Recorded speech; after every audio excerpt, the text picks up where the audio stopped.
Cette semaine à l'émission, on creuse le sens et la place qu'occupe le travail dans nos vies avec une gestionnaire de communauté virtuelle, une philosophe et un bûcheron. Pourquoi pas? Bref, on n'est pas du monde.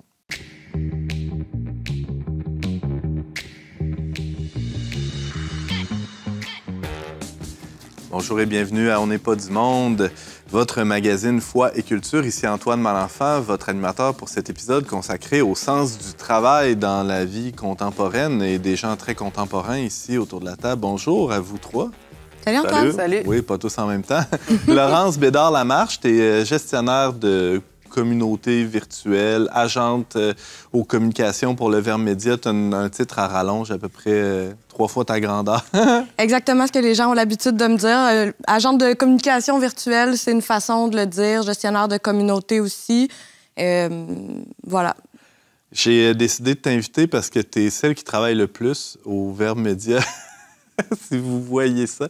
Laurence, elle en travaille un coup. Alors, on est très content de... Non, je fais une blague, mais c'est sérieux. Oui, c'est vrai que tu travailles. Mais... C'est que je vois tout le contenu passer. C'est surtout ça que tu essaies de dire, je pense. Des personnes qui travaillent au Verbe, je suis de celles par qui tout passe. Ouais, en fait. ouais, je suis ouais, comme clairement. l'entonnoir. Là. Ouais, Donc, ouais. voilà. Mais aussi, tu as un parcours professionnel atypique. Qui n'a pas un parcours atypique aujourd'hui, là, mais tu as un parcours vraiment intéressant et je voulais que tu puisses venir nous partager ça. Donc, merci d'être là. Ça me fait plaisir, Antoine. Une autre habituée de la gang du Verbe, Laurence Godin-Tremblay. Une autre Laurence, ça va être mêlée pendant la prochaine heure. C'est pas grave. Je t'appellerai Godin. Oui, on m'appelait comme ça quand je jouais au soccer, Godin. Bon, alors Godin, comment ça va? Ça va bien, je suis pas sûre. Trop bizarre! Non. J'aime mieux être mêlé avec deux Laurence, finalement. T'as réfléchi à ça, toi, le travail? En fait, non, peut-être, je sais pas, mais je voulais que tu sois là parce que dans une émission passée, un épisode où on avait parlé de la retraite, il y avait eu un segment quasiment complet sur le travail, puis je sentais qu'il fallait continuer de creuser la question. C'est vrai, j'ai eu un débat avec le père Thomas Malenfant sur le travail. Mais je sais pas, là, je pense que vous avez comme... vous voulez tourner le fer dans le plaid, là, c'est-à-dire... Moi, j'avais déjà dit sur l'émission sur le travail que c'était un peu bizarre de m'inviter vu que je travaille pas vraiment, là, c'est-à-dire, bon, j'enseigne au Grand Séminaire de Montréal, j'ai des charges de cours de temps en temps, mais j'ai pas d'emploi stable, rémunéré. En fait, j'en ai pratiquement jamais eu. Fait que là, je sais pas pourquoi vous vous obstinez à me faire parler du travail, mais je suis quand même contente d'être là pour dire... T'en parleras de manière très théorique, oui, au pire. C'est ce travail au loin que j'observe et que... Que tu contemples. Oui, c'est ça. Bon, ben, on verra. Si t'as quelque chose à dire, puis sinon, ben, t'écouteras les autres. Même le Verbe m'engage pas, parce que, dans le fond, moi, je suis juste pigiste. C'est pas vrai, on t'engage, mais à petit contrat. À petit contrat. C'est toujours ça avec moi. C'est comme si on me fait pas confiance sur le long terme, finalement. Bon, c'est là que ça ressort. Je pense qu'on va te laisser le divan là, pour que tu puisses nous partager tous tes sentiments. Merci d'être là. On est vraiment content de t'avoir avec nous, Laurence. Et un nouveau, c'est la première fois que tu viens On n'est pas du monde, Emmanuel? Je suis déjà venu dans l'émission radio dans le temps. Là. Dans le temps des vignettes jaunes, Antoine. Ah ouais? Est-ce qu'on enregistrait dans nos studios ou on était dans les studios de radio? Oui, c'était à Radio Galilée. C'était sur... je pense que c'était un peu lié à, justement, là, une des parties de ma vie dans mon parcours aussi très atypique. Oui. Je suis déjà venu, oui. C'est vrai. Je pense que je m'en souviens. C'était radio, là. On entendait juste ma voix. Là. On pouvait là, on pas voit me voir, ta mais là, on me face. voit. Là. C'est génial. C'est mieux d'avoir tout, je pense. Tu as une belle voix, mais tu te présentes bien aussi quand même. Merci. Emmanuel Bélanger, on voulait aussi t'inviter parce que tu as un parcours professionnel vraiment intéressant et spécialement récemment où tu as fait un changement de carrière, on pourrait dire drastique. Es-tu d'accord avec ce mot-là? Je suis d'accord. Je pense que ma femme est d'accord aussi. Explique. Dans le fond, je veux dire, j'étais enseignant au secondaire à temps plein. Je ne sais pas autant loin qu'on veut aller dans mon histoire, mais toujours est-il que c'était ce qui se passait dans ma vie l'année dernière. Avant d'aller en congé de paternité, dans le fond, ma femme a accouché de notre deuxième enfant en février. Et j'ai, dans le fond, profité beaucoup de ce congé de paternité grâce à notre gouvernement qui nous permet de profiter pour mettre de l'avant puis pousser beaucoup, dans le fond, ma compagnie qui s'appelle La Cognée, qui est une compagnie qui... en fait, c'est une boutique spécialisée en outils traditionnels manuels, en vêtements de travail. Puis, puisque j'avais mis beaucoup de temps là-dessus, ben, à la fin de l'été, dans le fond, quand j'allais retourner à l'école, j'ai un peu pris, disons, un moment pour réfléchir, parler avec ma femme et tout ça, puis un concours de circonstances pour finalement décider de ne pas rentrer à l'école cette année et de me lancer à 100% dans ma compagnie. Dans le fond, je me suis dit, tu sais, si on veut prendre l'île, il faut brûler les bateaux. Fait que c'est un peu ça. Brûler les bateaux, brûler les ponts. Exact. Pas de sortie possible. Oui, exactement. Fait que c'est ça. Depuis un mois, là, le congé de paternité il est fini. Donc, les assurances, les sécurités que ça l'amenait sont finies aussi. Fait que là, je suis vraiment là-dedans à temps plein. Puis, c'est beaucoup de travail, c'est beaucoup de mandats. On va pouvoir sûrement en parler. Là. Mais non, je suis très content. Puis je suis très content aussi d'être ici avec les deux Laurence et avec Antoine aussi. Ben ouais. Je sais pas trop par où commencer. En fait, je vais commencer très loin. Vous souvenez-vous, qu'est-ce que vous rêviez de faire, vous, quand vous étiez jeune? Laurence Bédard? Moi, je voulais être skieuse professionnelle. Je faisais du ski acrobatique quand j'étais jeune, puis c'était mon rêve d'être une athlète, d'aller aux Olympiques, puis... Mais c'est pas un travail, ça? Ben, j'avais l'impression que oui quand j'étais jeune. Qu'est-ce qu'un travail? Ouais. C'est drôle parce que moi, c'est un peu semblable. Moi, je voulais être joueuse de soccer professionnelle. Fait que bon, on tourne dans la même... Puis mon moi, père... c'était le basket. Fait que OK, fait que tout le monde veut juste s'amuser puis gagner de l'argent. Mais moi, c'est mon père qui a gâché ça parce que mon père, il m'avait fait asseoir. J'avais 8 ans. Il m'avait dit, Laurence, personne regarde le soccer féminin. Fait que il n'y a pas tort, quand même. Il n'y a pas tant raison non plus. C'était vrai, il y a 20 féminin, c'est quand même... ils sont là. Mais il m'avait dit que je ne vivrais pas de ça. Puis tout ça. Il s'est vraiment assuré de bien aplatir ce rêve-là. Puis... Parce que tu n'étais pas vraiment bonne? Non, j'étais quand même douée. Okay. Mais tu vois, mon père a fait l'inverse en me disant... Il m'a assis un jour puis il m'a dit, Laurence, tu peux faire tout ce que tu veux dans la vie. Puis ça m'a tellement stressée parce que là, j'avais le fardeau du choix tout d'un coup. Puis j'étais comme, mais là, si je fais le mauvais choix, puis... Fait que si t'échoues, ça va être de ta faute. Ça va être de ma faute parce que c'est moi qui ai choisi, tu sais. Fait que je trouve ça intéressant de voir que... Oui, puis c'est intéressant parce que sur le coup, tu sais, je le raconte comme si ça avait été pénible, mais Ça t'a pas atterré? Non, sur le coup, j'ai dit, OK, bon, je vais faire autre chose. Tu sais, au sens où ça a comme... et je sais pas moi-même comment je vais réagir quand mes enfants vont me proposer un travail. Pour l'instant, mon fils, qui a 4 ans, me dit l'autre jour qu'il avait... Il me dit, j'étais dans l'auto et je voyais les métiers que je pouvais faire, puis constructeur, ça a l'air trop difficile...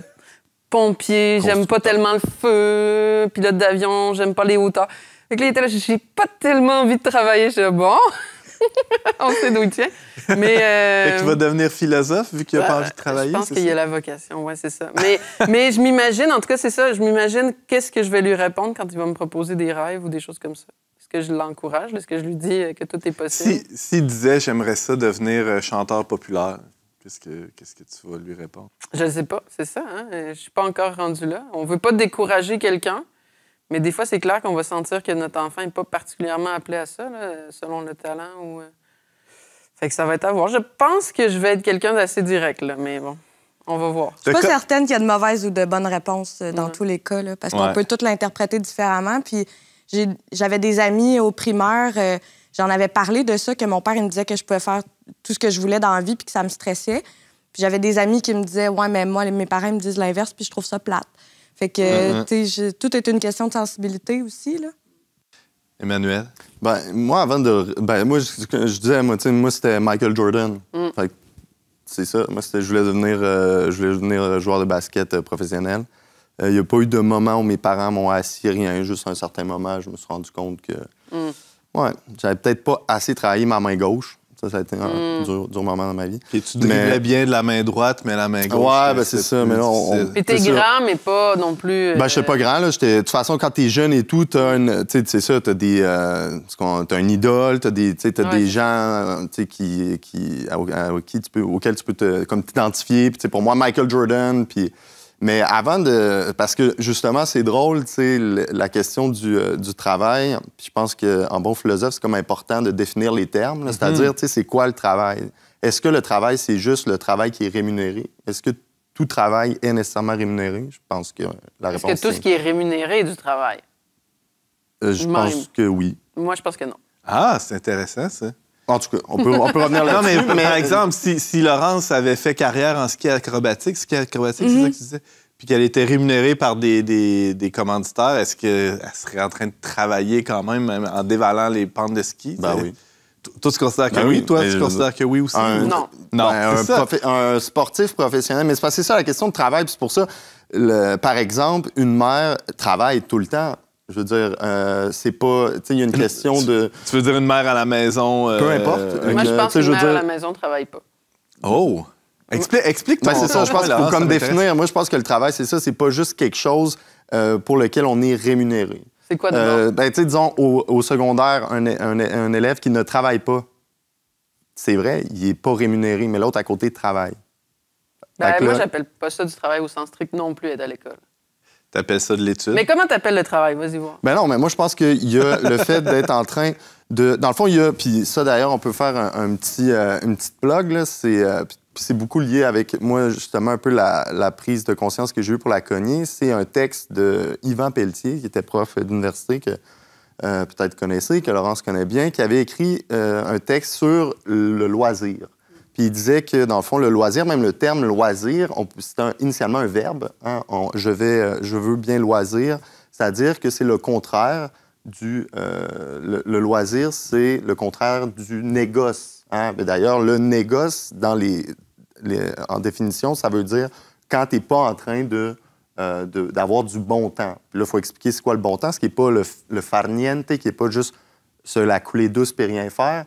C'est le vrai loisir, c'est de s'occuper aux choses qui sont les plus fondamentales, qui sont les plus importantes. Fait que pour quelqu'un comme Yvan, puis tout ça, bon, on pourrait en parler, ça va être les choses les plus métaphysiques, ça veut dire le travail intellectuel. Les plus spirituels. Mais Yvan Pelletier dirait que justement, l'expression travail intellectuel, il l'utiliserait pas. Si je veux rendre sa pensée, parce que je sais l'article dont tu parles, là, je veux pas mêler les auditeurs, parce que tout le monde n'a pas nécessairement lu cet article que tu réfères, mais oui, c'est intéressant là, que tu parles du négoce, parce que c'est ça, il y a une inversion qui s'est faite aujourd'hui, là, c'est-à-dire que aujourd'hui, on voit comme le travail comme quelque chose de positif, puis l'activité de loisir, on la voit comme du non-travail. Exactement. Tandis qu'à l'origine, chez les Grecs ou chez les Latins, c'est ça, c'était l'inverse. Le travail était du non-loisir. Exact, parce que le vrai bon moment, c'était le moment où tu loisis, pas le moment où tu es en train de négocier, que tu es en train de travailler. C'est servile. Puis en fait, après, justement, avec la chrétienté et tout, ben là, par exemple, les travaux manuels sont remis de l'avant et gagnent en nobilité. Il y a quelque chose de bon par rapport à ça, ce qui n'était pas le cas pour les Grecs. Oui. Tu allais rajouter, Laurence? Bien, est-ce que c'est toujours une notion de productivité, le travail? Je me demande, parce que je vous écoute parler, puis je me dis, tu sais, j'ai l'impression que le travail et le non-travail, et chaque métier peut être du travail ou pas. Je m'explique. Dans ma tête, le travail, c'est de rendre service à la société, d'une certaine façon. Moi, j'ai l'impression que des mères à la maison le font en s'occupant de leur famille, en s'occupant de leur foyer. Alors que dévaler des pentes de ski, oui, d'accord, tu peux le faire sans vraiment rendre service à la société. Mais si tu utilises, par exemple, la notoriété que tu as pour aller faire des bonnes actions, aller mettre l'emphase sur des enjeux sociaux, aller récolter des sous, exactement ce genre de choses, bien là, est-ce que tu es en train de rendre service à la société? Dans ma vision des choses, oui. Ça donne l'occasion à l'autre, Laurence, de revenir sur son affirmation polémique que les mères à la maison ou tout parent, là, ma mère, père, ne travaillent pas. Moi, j'ai passé un temps, je le disais dans un autre épisode, à être père à la maison. Puis là, t'oses me dire en pleine face que je travaillais pas pendant ce temps-là, c'est ça? Bien, c'est que les mots ont plusieurs sens. Là. C'est plutôt ça que je dirais là, pour commencer. Okay. Là. Pour ta défense? Oui, c'est ça, pour ma défense. C'est-à-dire que si on prend le mot art, par exemple, là, justement, là, on pourrait appeler art... anciennement, on appelait art, mettons, la cordonnerie, là, ou n'importe charpentier ou des choses comme ça, là, l'art de la cordonnerie, l'art de la mécanique, des choses comme ça. On peut appeler art aussi la musique, puis on peut appeler art aussi la logique. Là, fait que le mot s'applique à toutes sortes de choses, mais tranquillement, le mot n'a plus tout à fait le même sens. Là. C'est-à-dire que là, on sent que déjà la musique, il y a quelque chose de moins tangible qu'on peut obtenir. Même chose pour la logique. Fait que les mots ont plusieurs sens, puis le mot travail, c'est ce que je pense aussi. Là. C'est-à-dire qu'au sens strict, c'est comme ça, en tout cas, que les Grecs le voyaient. Puis je pense pas que l'Église serait contre cette définition-là quand on l'apprend au sens strict, c'est que le travail concerne ce qu'on peut produire à l'extérieur de nous-mêmes. Fait que ça veut dire des maisons, des haches, je serais d'accord pour mettre ça là-dedans, des tables, des choses comme ça. C'est le travail, finalement, c'était la vie de production. Puis de produire des choses matérielles. Parce que, tu sais, des fois, le monde me dit « Ah, mais toi, tu produis des idées. » Ouais, mais on sent très bien que le mot « produire » n'a plus le même sens quand on parle de production d'idées. Là. OK, mais je reviens sur la Puis question. La femme à la maison, ben à ce moment-là, c'est pas tout à fait non plus de la production. On appelle ça de l'action, là, c'est-à-dire qu'elle est en train de vivre avec sa famille, de les nourrir, de les éduquer, de les élever. C'est déjà plus du travail que... J'ai fait 4 kilos de polpette pour ma sauce à spag. Il y a une partie de la vie familiale qui est aussi de la production. C'est du travail. Il y a une partie de la vie familiale qui est du travail. Okay, tout ce qui concerne la cuisine, le jardinage, des choses comme ça. Ça, j'ai pas non plus d'objection. Le ménage, des choses comme ça. Mais ce qui concerne ce qu'une femme fait à la maison, il me semble, c'est davantage, normalement, là, l'éducation de ses enfants puis s'occuper de ses enfants. Puis ça, on peut appeler ça du travail. Mais pour moi, au sens strict, ça n'en est plus, là. Pas au sens strict. Je comprends que la définition de travail, on l'étende jusque-là. Je comprends qu'on étende la définition de travail jusqu'au travail intellectuel, qu'on appelle étudier du travail. Mais moi, je pense qu'à ce moment-là, il y a un changement dans le sens du terme, comme il y a un changement dans je vous vois avec mes yeux, puis je vois ce que vous voulez dire. Là. On le sait très bien que voir n'a pas le même sens quand je parle de l'activité intellectuelle ou quand je parle de voir avec mes yeux. C'est la même chose pour le travail. Il y a comme un changement dans le sens du terme, et je pense que le sens strict concerne la production seulement. Ça serait donc comme un spectre, en fait. Là. Un spectre, mais pas au sens de différentes espèces de travail, mais différents sens, de plus en plus, de moins en moins en adéquation avec la définition initiale. Donc, si on suit toujours, si je suis toujours, le travail, on pourrait considérer travail sur tout ce qui est de l'ordre du travail manuel. Oui. En tout cas, assurément. Oui, tout ce qui concerne la production d'un objet extérieur qui est un moyen pour autre chose. Un moyen pour la vie active, par exemple. Tu cuisines pour nourrir tes enfants, pour les éduquer. Fait que c'est comme chez les Grecs. Puis je comprends que chez les Grecs, il y avait un mépris du travail qu'on n'a pas dans le christianisme. Ça, on pourra en reparler. Là. Assurément. Ça, c'est sûr. Là. Puis ça, je pense que c'est important de se distinguer des Grecs là-dessus. Mais chez les Grecs, il y avait vraiment cette notion qu'on produit des choses extérieures pour notre vie d'action dans la maison, donc pour élever nos enfants. On mène cette vie-là active, politique, familiale, éthique, pour autre chose aussi, là, qui est finalement de l'ordre de la gratuité. On parlait de la métaphysique, les hautes activités intellectuelles, mais il y a aussi la musique, les spectacles ou des choses comme ça qui ne servent pas à autre chose. Fait qu'il y avait comme ce mouvement-là qui se retrouve aussi dans le christianisme. Parce que si on prend mon évangile préféré, qui est l'évangile de Marie et Marthe. Et non, moi, je ne suis pas de celles qui font l'éloge de Marthe constamment quand on lit cet évangile-là. Je pense que Marthe se trompe, je pense que Marthe se plante et que le Christ la corrige avec justesse.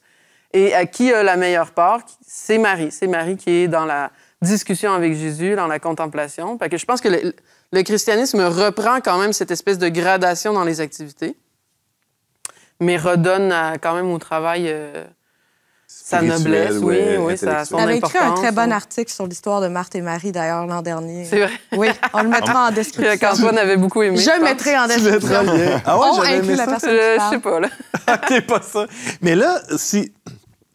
Je vais me faire un peu mal commode, là. Ça voudrait donc dire qu'Emmanuel, selon ce que tu viens de nous dire, Laurence, aurait vécu dans les derniers mois une sorte de régression en passant d'une activité plus intellectuelle, c'est-à-dire celle d'enseigner, à un travail plus manuel, très négoce, là, même commerçant. Là, en étant un commerçant de hache, quelque chose de très Mais là, moi, je ne veux pas lancer manuel. une crise existentielle. Là. Il y a des circonstances particulières. Hein. Chacun a ses appels aussi. Là. Fait que, c'est pour les buts de la discussion. C'est ça.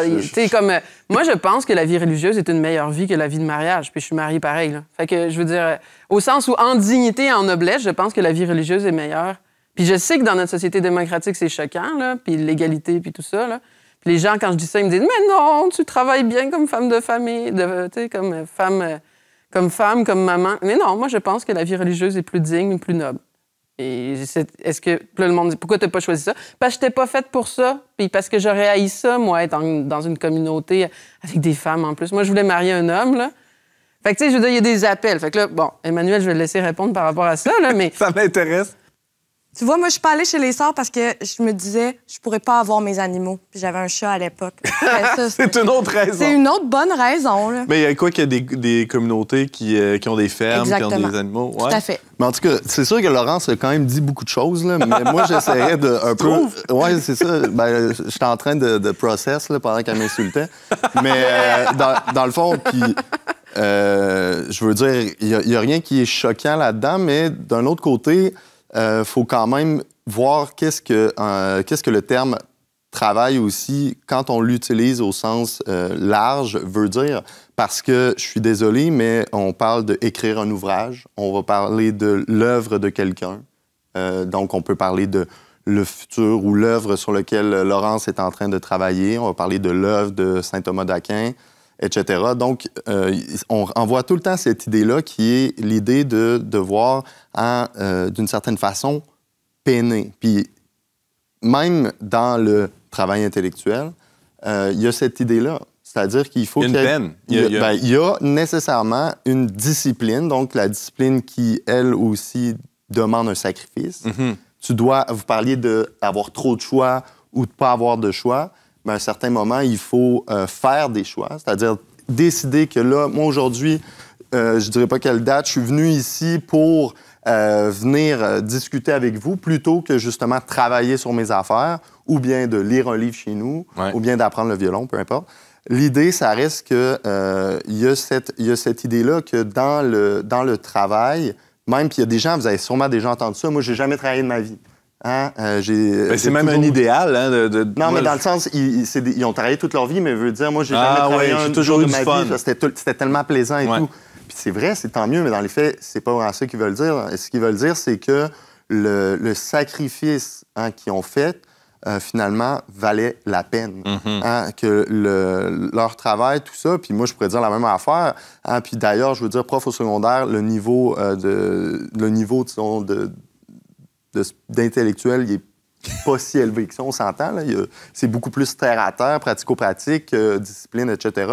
Toujours est-il que, dans le fond, il y a l'idée que chaque jour, tu vas rentrer au travail. Puis c'est pour ça que moi, je mets aussi tout ce qui est, notamment, par exemple, être à la maison. Moi, je le vois maintenant aussi avec ma réalité où que je travaille de la maison. Je suis tout le temps chez nous, donc je vois aussi ma femme qui est là, avec 2 enfants, un enfant de 2 ans, un enfant de 7 mois.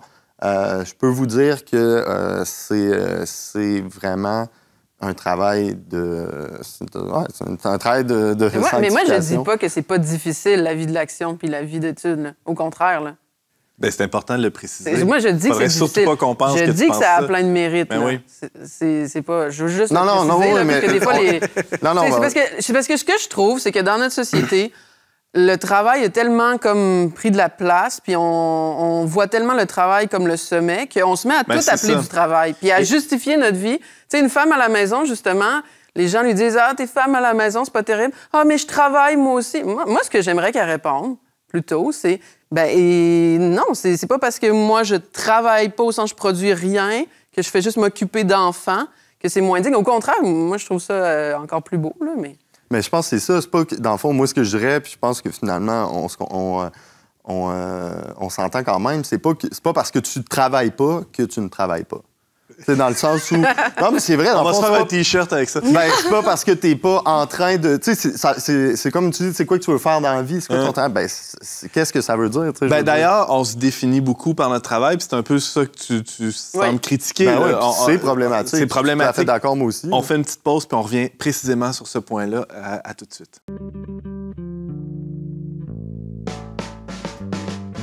On n'est pas du monde est une émission produite par l'équipe du magazine Le Verbe.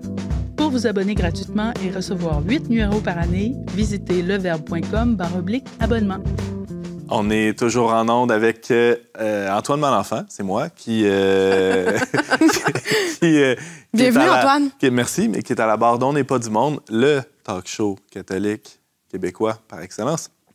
Je suis très bien accompagné de Laurence Godin-Tremblay, Laurence Bédard-Lamarche, un seul prénom, 4 noms de famille. Ça pèse. Et Emmanuel Bélanger. Emmanuel, tu as dit quelque chose de vraiment intéressant juste avant qu'on se laisse pour la pause. Tu disais, depuis que j'ai ma compagnie, je m'y adonne vraiment à fond depuis quelques semaines, quelques mois. Je suis plus près de la vie domestique, de la famille. Je vois mon épouse, tout ce qu'elle fait tout ce qu'elle a là-bas comme travail, je mets des guillemets, dans une journée. Elle travaille fort, assurément. Et ça c'est quelque chose qui s'est perdu avec l'industrialisation, entre autres, le fait que les hommes partent travailler au loin. On parlait des artisans, jadis, qui avaient souvent un atelier proche de la maison. La famille et le travail, la vie familiale, la vie du travail était peut-être plus imbriquée, en tout cas dans certains milieux. C'était plus organique, ça, c'est sûr. Puis, tu sais, moi, je suis venu ici aujourd'hui, puis une des choses dont je voulais parler, c'était l'espèce de révolution bénédictine. Là, je suis comme, oh, ma maison, tout ça, mais qu'est-ce que les bénédictins ont amené justement dans la civilisation occidentale? C'est, oui, le travail aussi, parce qu'on parle beaucoup du ora et labora, prix et travail. En fait, ce qui est récent, c'est prix, travail, puis la dernière partie qui n'est pas la moindre, c'est la lectio divina, ça veut dire l'étude des textes bibliques. Mais qu'est-ce qu'ils ont amené, les dominicains, avec les bénédictins, avec leur monastère, c'est qu'il y a toute une vie, il y a tout un organisme, il y a toute une société qui s'est, dans le fond, édifiée, qui s'est construite autour de ces monastères-là. Puis qu'est-ce que ça rendait possible? Bien, ça rendait possible notamment la question de l'artisanat, puis ça rendait possible le fait qu'un homme, par exemple, qui était, je sais pas, charpentier, bien, pouvait travailler le matin, disons, dans une charpente dans le monastère ou pour faire, je sais pas, là, une bergerie, peu importe. Et il pouvait être quand même en relation ou très, très proche aussi de sa famille. Fait que ça a été quelque chose qui a été présent justement dans l'histoire, notamment dans la civilisation occidentale, jusqu'à très récemment, comme tu le dis. Puis, de fait, moi, en vivant plus proche de chez nous, bien, je suis un petit peu en train de vivre cette réalité-là, qui est celle de voir mes enfants au quotidien. Donc, pour moi, la notion du travail est appelée à être dilatée. Puis, qu'est-ce qui est appelé aussi à se dilater? Les heures. Parce que qui parle de travail parle de temps. Le temps, c'est de l'argent. Puis, notre tête, dans notre société, on voit les heures, on voit tout ça. Puis, c'est vrai, tout à l'heure, on parlait de productivité. Puis, c'est vrai qu'il y a toujours une productivité. Mais même dans le travail intellectuel, il y a toujours une productivité parce qu'on va écrire des livres. Hein, il y a quelque chose, il y a quand même un bien qui va être produit, on va dire justement un bien intellectuel au final, parce que finalement, faut pas que je fasse ça, on n'est pas des purs esprits, donc on va tout le temps finir par comme produire de quoi. Toujours est-il que, dans le fond, la notion de temps, ça, c'est vraiment de quoi aussi qui est important. Je pense à comme remettre un peu de l'avant. Ou en tout cas à repenser. C'est-à-dire que finalement, notre temps, c'est pas toujours de l'argent. C'est ta journée de travail, c'est pas nécessairement de 8 à 4. Tu peux voir ton temps comme étant quelque chose de plus qualifiable que quantifiable des fois. Puis je pense qu'être proche de la famille, proche de la maison, ça permet ça. Et ça replace le travail à sa juste place, c'est-à-dire pas comme une fin en soi, ni comme une façon de se définir. Comme un service. Mais comme un service qui est plus grand. En vue d'un bien plus grand. Exact. Comme là, ce serait justement celui de pourvoir au bien de la famille et tout. Puis c'est pour ça que, par exemple, nous, en ce moment, on est dans cette période-là de transition. On est en train de s'organiser parce que pour mon fils de 2 ans qui me voit tout le temps, des fois, je rentre char, bien, pour lui, c'est pas facile. Hein? Fait que là, il faut qu'il comprenne que je suis en train de travailler, même si je suis là. Puis pour ma femme et moi aussi, de comment est-ce qu'on s'organise, comment est-ce qu'on fait ça. Puis à certains moments, d'avoir une flexibilité, même moi, avec ma psychorigidité, de dire, ben là, c'était le travail, mais là, il se passe de quoi? Ma femme a besoin d'aide, ou il fait tellement beau, on va aller cueillir des pommes. Ouais. Hein, ça aurait pas dû être ça le plan. Un mardi après-midi, quelle idée. Exact. Donc, puis ça, je pense que c'est une très belle liberté. Puis c'est là où tu es appelé justement à justement là, remettre un peu le travail au service de la vie de famille. Là. Laurence Bédard, tu penses quoi de ça? Moi, il y a la notion de liberté qui déjà me parle beaucoup parce que tu as parlé rapidement de mon parcours professionnel. J'emploierais le mot éclectique ici parce que c'est vraiment... Ça partait de tout bord, tout côté. Mais pendant 12 ans, j'ai travaillé en cuisine. Ouais. Puis je me définissais comme étant une cuisinière, pas l'électroménager, là, mais même des fois, je disais cuisinier parce que ça m'énervait de... Une cuisinière. Une cuisinière, tu sais. Mais oui, je me définissais comme cuisinier. Vitrocéramique ou au propane? Plus au propane, Okay, plus au gaz naturel. C'est vrai que t'as du gaz. Oui, c'est ça. Dans les cuisines, j'ai besoin de feu. Ouais. Mais quand j'ai eu un accident il y a quelques années, puis les professionnels de la santé m'ont dit « Laurence, faut que tu penses à te réorienter de carrière. Si tu continues là-dedans, ta blessure, elle s'améliorera jamais, puis tu vas juste l'empirer d'année en année. Et à un moment donné, tu seras plus capable. Puis ça se peut que ce moment donné-là, ça soit très bientôt si tu continues dans le même rythme que tu as. » J'ai dit « Ben non, je suis capable. » En fait, j'étais dans le déni parce que j'avais un deuil à faire, le deuil de ce métier, mais de tout ce à quoi je m'identifiais par rapport à ça aussi. Ouais. Puis la restauration, c'est un métier qui est ultra prenant. C'est un métier, on sait, qui demande beaucoup d'heures, qui demande beaucoup de sacrifices. On parlait de la notion du sacrifice plus tôt. Moi, mes Noëls, mes brunchs de la fête des mères, je les passais jamais en famille, je les passais à nourrir les autres. Puis je les passais à justement nourrir des groupes de 15-20 personnes qui venaient célébrer chez nous. Moi, j'étais pas triste de ça. J'étais tellement contente de pouvoir donner à ces gens-là qui recevaient. Ça me faisait tellement du bien. Quand j'ai réalisé qu'avec un nouveau métier venait aussi une nouvelle forme de liberté par rapport à mon temps en famille, mon temps de repos, j'ai le droit d'avoir des congés la fin de semaine, j'ai le droit d'être en congé les jours fériés. Tout ça, en fait, j'avais comme l'impression que je le méritais pas d'une certaine façon, là. Puis ça m'a vraiment rentré dedans pendant longtemps. Là, ça a été long à accepter de comme, ben non, j'ai le droit de prendre des congés. Puis depuis, ma chevelure et moi, on joui d'une certaine liberté, franchement. T'apprécies? Oui, que j'apprends à apprécier parce qu'au début, c'était difficile.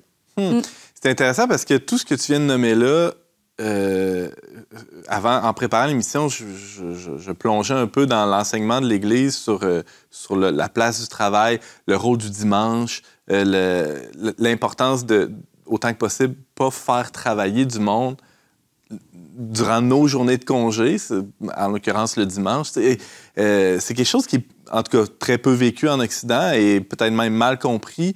Laurence m'a envoyé une très belle citation qui parle du Shabbat ou du repos sabbatique, là, le dimanche, comme étant presque la mesure ou le prisme à travers lequel on doit regarder le travail. Peux-tu m'expliquer ça? Ça a l'air paradoxal un peu quand même. Oui, c'est ça. C'est dans le compendium de la doctrine sociale de l'Église. C'est un beau passage, c'est ça, où on dit le sommet, c'est comme là où on atteint, c'est comme là où on atteint la notion la plus importante du travail, c'est le sabbat, là, finalement, qui revient au loisir grec dont on parlait tantôt, là, à quelques différences, là, c'est-à-dire, c'est ce moment, finalement, où le travail étant... Parce que la doctrine sociale de l'Église revient souvent là-dessus. Le travail est un moyen. Le travail est un moyen vers autre chose, vers une activité qui vaut la peine en elle-même. Cette activité-là qui vaut la peine en elle-même, pour nous, les chrétiens, c'est une relation. Une relation avec les autres, là. C'est pour ça que le sabbat, le dimanche, c'est bon de le vivre en famille, c'est bon de le vivre avec ses amis, avec les gens qu'on aime, avec ceux que des fois qu'on aime moins, mais de qui on veut se rapprocher. Mais ultimement, de le vivre avec Dieu, là, avec celui qu'on doit aimer par-dessus tout, là. Aime Dieu de tout ton cœur, de toutes tes forces et de tout ton esprit. Là.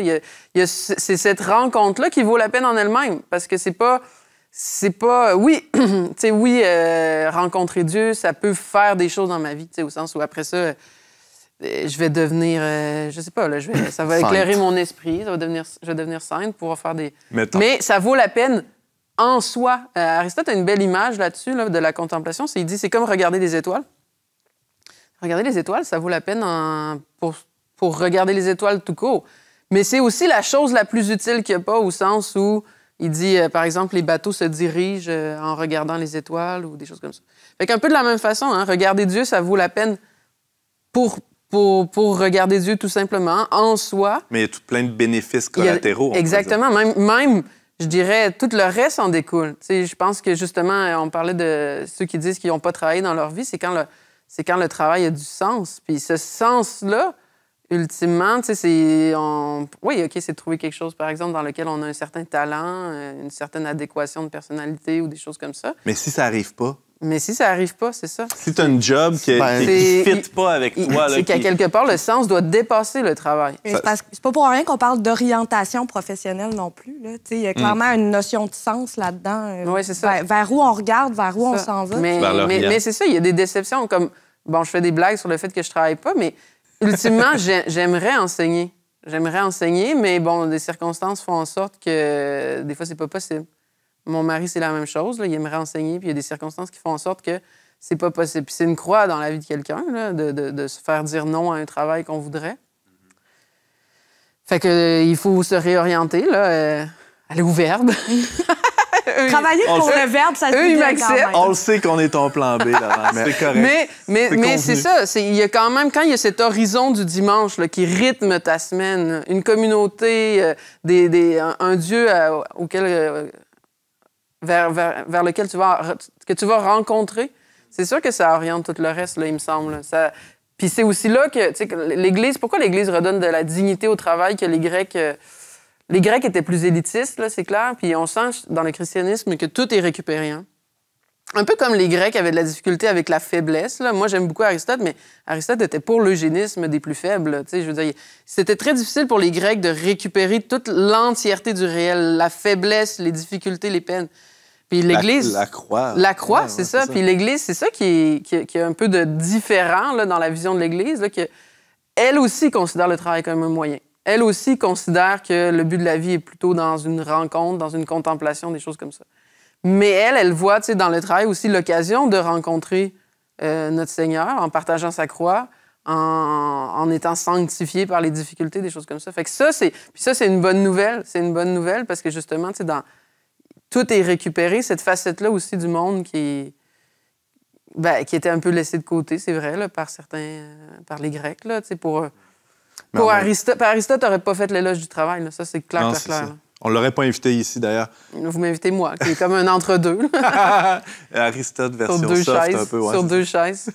Emmanuel? Mais en même temps, c'est ça, je veux dire, disons, pour un chrétien, c'est que le dimanche, justement, c'est la journée de l'Église, c'est la journée de la vie de l'Église, puis c'est l'Église, d'une certaine façon, représente comme l'action de Dieu par le dimanche, c'est-à-dire l'endroit où elle amène les chrétiens à elle dans sa bâtisse, faite en charpente traditionnelle, soit dit en passant quand c'est bien fait. Mais ensuite, elle les renvoie, hein, c'est-à-dire qu'elle les amène à elle leur fait vivre cette communion-là. Hein, d'ailleurs, c'est pas pour rien de cette relation, mais le terme de communier, on communie donc avec le Christ, mais on communie les uns avec les autres dans un même esprit. Et ensuite, l'Église renvoie les gens, puis traditionnellement, elle les renvoie où? Elle les renvoie dans le parking, elle les renvoie dans le parvis, là où ils peuvent chiller, jaser, les enfants peuvent courir, peuvent avoir. Puis cette vie-là, hein, cette vie-là autour de l'Église, bien ensuite, est appelée à être comme transmise dans la semaine. Par rapport à ça, par rapport au travail, moi, il y a un livre que j'aime beaucoup, que j'essaie de trouver s'il existait en français, mais ça a l'air que non. Ça s'appelle The Pope and the CEO. Puis c'est le pape et le manager. Ce serait, en tout cas en italien, traduit, c'est comme ça aussi. Puis c'est les leçons de leadership d'après Jean-Paul II par un garde suisse. Un ex-garde suisse s'appelle, il me semble, Andreas Widmer. Là, je pourrais te donner toutes les refs plus tard. Mais à un certain moment, au début du livre, la première partie du livre s'appelle justement « Connais-toi toi-même ». On parlait d'identité, on parlait... À certains moments, il faut que tu saches ce à quoi tu es appelé. Il faut que tu apprennes à te connaître pour pouvoir ensuite comme procéder à continuer dans la vie. Puis, il parle, lui, de 3 vocations. Hein, la première vocation, qui est la vocation universelle, donc on peut dire très vite, c'est la vocation à la sainteté. C'est l'objectif vers lequel tout chrétien tend. Ensuite, il y a la vocation primaire, qui est, on pourrait l'appeler la vocation du devoir d'État. Alors, ça va être, des fois, comme on l'utilise au sens large, la vie religieuse, la vie consacrée, le mariage. Okay? Puis, la vocation secondaire, qui est celle, dans le fond, dans laquelle on vit notre quotidien. Puis, cette vocation-là secondaire, elle peut être très différente d'un prêtre à un autre, d'une mère à une autre, d'un laïc à un autre, parce que, puis là, il donne une image. Hein, si je disais que la vocation, la sainteté, c'est le but, la vocation première, c'est le chemin, dans le fond, qui nous amène à ce but-là, bien, la vocation secondaire, c'est qu'est-ce que tu fais sur ce chemin-là. Hein? C'est quoi un peu ce à quoi ton quotidien ressemble. Puis je pense que n'importe qui a eu des crises existentielles dans sa vie, hein, et beaucoup, dans le fond, se questionnent souvent sur... Bien, pour un chrétien, la sainteté, ça va de soi. Mais disons, qu'est-ce que je vais faire comme... Est-ce que je vais rentrer au séminaire ou je rentre au séminaire? Ensuite, est-ce que je reste? Non, je sors. Hein? Je parle un peu de ma vie. Puis ensuite, maintenant, qu'est-ce que je veux faire? Hein, qu'est-ce que je veux faire? Bon, bien, je vais enseigner. OK, c'est bien, mais en même temps, il y a d'autres choses qui m'intéressent, donc je vais faire... Non. Puis, mais ça, il faut se connaître, justement, bien, comme exactement. tu dis. Puis ce travail-là, il se fait.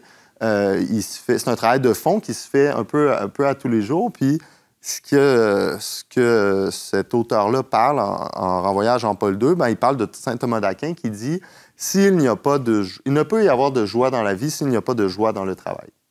Alors, je pense pas que quelqu'un, puis c'est d'ailleurs le grand mensonge d'Auschwitz, hein, qui était « le travail vous rendra libre ». Hein? C'est-à-dire le travail forcé, plus tu travailles, plus tu prends sur toi. Puis des fois, on a cette idée-là qu'il faut comme juste bûcher, puis c'est no pain, no gain. Puis là, le hustle culture qu'on appelle. Il y a ça, c'est sûr qu'il y a ça un peu, mais en même temps, ça, en gros, qu'est-ce que ça veut dire? Ça veut dire que le fait de ne pas profiter maintenant va payer plus tard, au lieu de te payer toi-même maintenant, puis de devoir payer En fait, ça nous enferme dans une vision... qui réduit le travail à seulement la peine adamique, là, la peine qui a été donnée à Adam, tu vas travailler, tu vas subir un coup, mais qui n'est pas transfigurée par le Christ, qui lui aussi a mis la main à la pâte, en tout cas à la charpente, assurément. Qui n'est peut-être pas vécu aussi comme un acte de co-création, là. Des fois, on... Qui est absurde aussi, puis qui est absurde dans ce cas-là. Le but, c'est juste, non, vous travaillez, dans le fond, c'est une façon de rendre les gens dociles. Mais d'un autre côté, ce qui est important aussi de comprendre, c'est que si ton travail, littéralement, tu te pointes, puis c'est tout le temps difficile, puis tu es malheureux, c'est pas vrai que tu vas retourner chez vous après, puis que tu vas être content. Alors, puis je pense que ça, c'est important, c'est-à-dire que quelqu'un, il ne faut pas juste le voir comme justement cette espèce de peine-là, mais d'un autre côté, il faut trouver un épanouissement dans le travail, justement parce que le Christ lui-même, il a travaillé. On en parle un peu d'un point de vue individuel, personnel. Il y a des structures, il y a des façons dont la société est organisée qui peuvent rendre le travail, justement, plus ou moins pénible ou avec plus ou moins de sens. Le Fordisme, le Taylorisme. Par exemple, où tout le monde reste le même boulon toute la journée. Ouais. C'est difficile de tirer une joie. On peut tirer de la joie quand même. Mais il y a une aliénation quand même là-dedans. Il y a quand même plusieurs niveaux. Là. On prend une petite pause, puis on reviendra là-dessus après, dans quelques instants. Vous avez un commentaire, une suggestion ou une question pour l'équipe d'On n'est pas du monde? Contactez-nous via les pages Facebook et YouTube du Verbe Média ou écrivez-nous directement à onpdm@le-verbe.com. De retour en n'est pas du monde avec Antoine Malenfant à l'animation. Je suis accompagné de Laurence et Emmanuel. Laurence, on s'est laissé il y a quelques instants avec l'idée que le sens qu'on donne ou le sens que notre travail revêt est fondamental pour qu'on puisse justement avoir une vie globalement qui a du sens. Comment tu réagis à ça? Oui, mais en fait, on parlait de la notion de joie, du bonheur, tout ça. Il faut quand même la retrouver dans le travail pour l'avoir à la maison par la suite. On voit quand même, je passe beaucoup de temps sur les réseaux sociaux, je t'apprends rien. On te paye pour ça, imagine. C'est fou. Je vois souvent passer dans les dernières années, c'est à la mode, le remote working, là, pouvoir travailler de n'importe où dans le monde, faire sa propre job, être son propre boss, être complètement autonome. Mais moi, j'ai demandé à ma patronne si je pouvais animer On n'est pas du monde, mais à Bali. Puis elle a refusé. Non, c'est dommage. Je vais y aller avec toi. Mais je pense que tout ça, ça vient d'une mécompréhension, justement, de c'est quoi le sens de mon travail? Pourquoi je travaille? Est-ce que je travaille juste pour ramasser des sous puis m'amuser avec après ou répondre à mes besoins avec cet argent-là après? Ou je travaille vraiment pour, comme je le disais plus tôt, rendre service à la société? Aujourd'hui, j'ai l'impression que les gens voient le travail comme étant être au service de la société, donc en être esclave. Mais c'est pas du tout ça, en fait.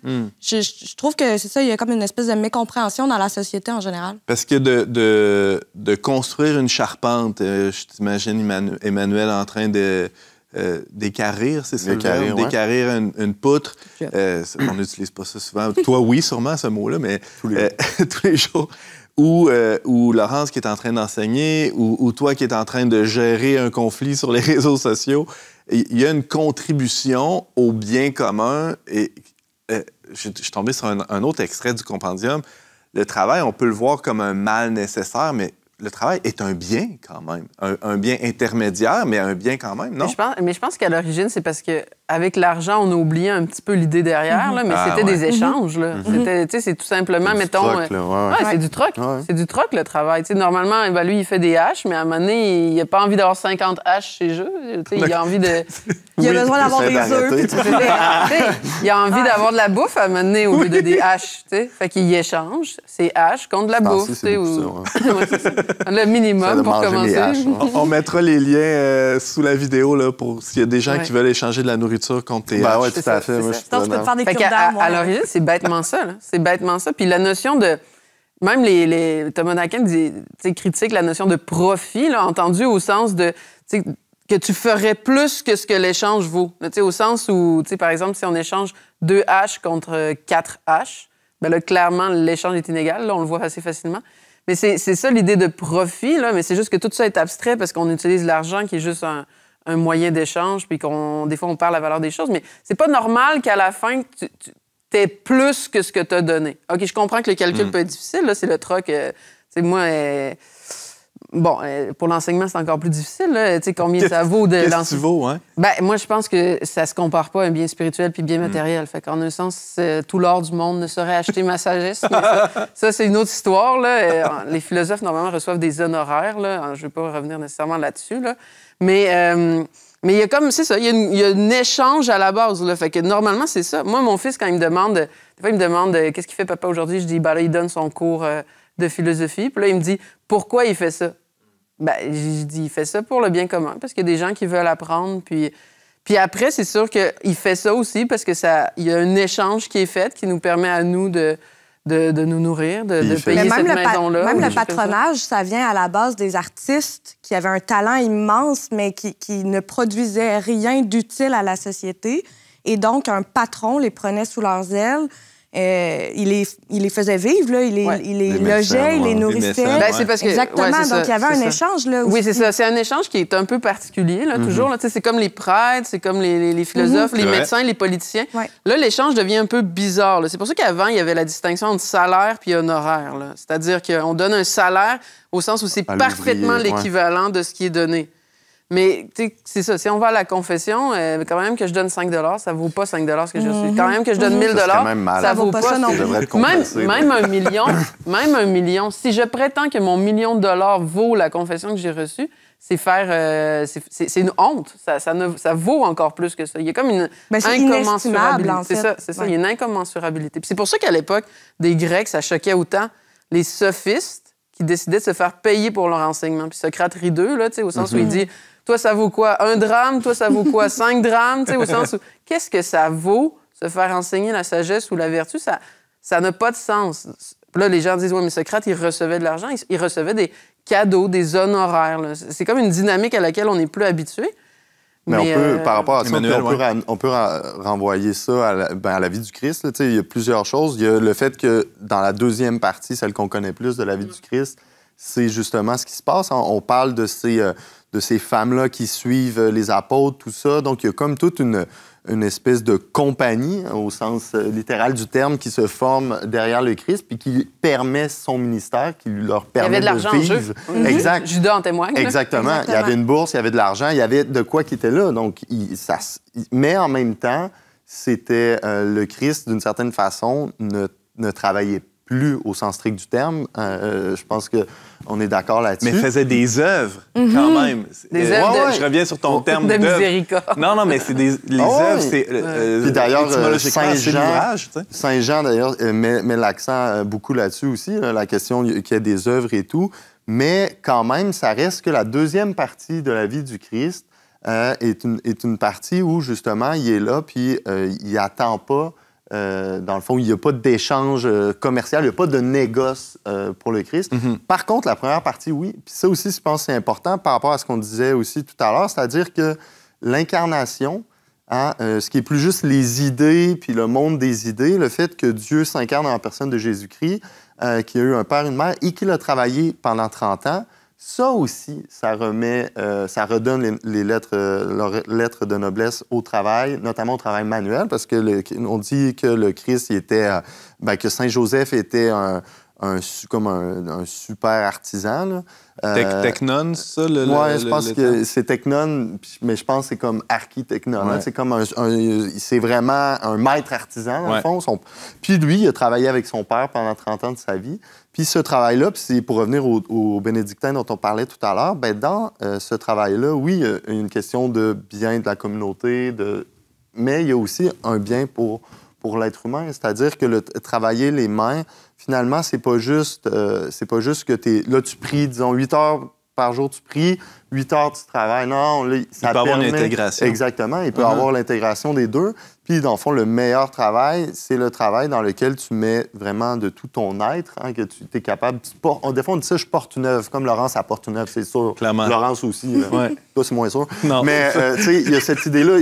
En soi, on porte quelque chose, c'est quand on met du sien. Ouais. Puis, encore mieux, quand, justement, on n'est pas juste comme co-créateur... en pensant qu'on est le créateur, mais qu'on laisse Dieu travailler. Et c'est dans ce sens-là, je reprends une expression qu'on entend souvent dans les milieux chrétiens, qu'on se sanctifie par le travail, c'est-à-dire que le travail fait de nous des saints, alors que nous, on fait notre travail saintement. Il y a comme ça s'alimente. Puis comme on disait tout à l'heure, puis le travail devient, dans le fond, ce service-là, c'est un autre terme, on a moins parlé de ça, mais devient un service. C'est pas juste les produits puis les services, c'est aussi que, dans le fond, on est en train de servir quelque chose qui est plus grand que nous, puis on donne aux autres. Tu sais, par exemple, moi, pourquoi est-ce que je fais ce que je fais à la Cognée?